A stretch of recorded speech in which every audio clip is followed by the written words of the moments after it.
the first thing was that she just seemed to have like a flu. We actually went to Toronto for a weekend, and we thought she was very ill with a flu. She was throwing up a lot, and we now know that that was an initial, all the brain fluid was getting too tight, and it had to be released. But then she started to do a little bit okay. Like, she still didn't seem fine, but she was doing better. And then, but the throwing up would come in the morning, which now we know is a key sign.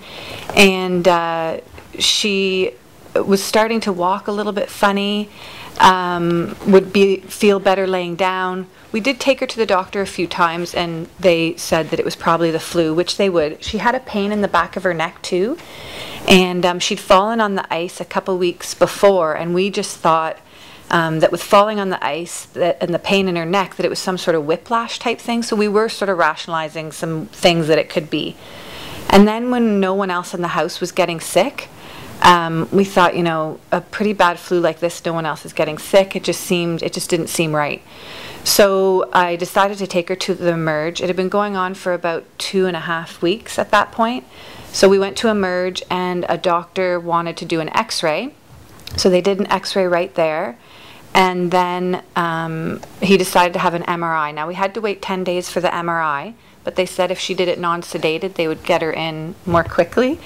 And so she did. She was only 4, and she went in and did an over 45-minute MRI unsedated. And that was the start when they did the MRI that morning, and then we got a call by 5 o'clock that afternoon from Met Hospital, the pediatric oncologist on call there, and they said, we need you to come in and we need you to get to London right away.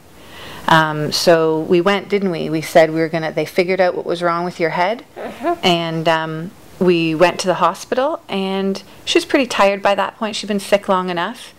And the mass was quite large, so it was about 4 centimeters by 5 centimeters, we found out. So she and I got in an ambulance, and we headed to London, and within 36 hours she had a 15-hour brain surgery, and then they still noticed some tumor in there, so they did another surgery a day and a half later. So we got involved with the Spring Sprint last year, and we raised pledges, and this year Melissa Martin, she's the organizer, and she's actually a volunteer organizer, and I don't know how she does it, but I've helped her get a few sponsors because there's a few people that I know that have, but beyond that, what I'm really doing is our family's just working together to raise, we get donations. It's the Spring Sprint.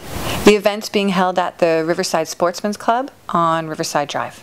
And it's on Saturday, June 4th, and registration starts at 10, and the kickoff's at 11, and people can just show up on the day. And if you make a donation of $40 or more, you can get a t-shirt, you can walk in honor of somebody. It includes afterwards, there's a hot dog included in that and some drinks.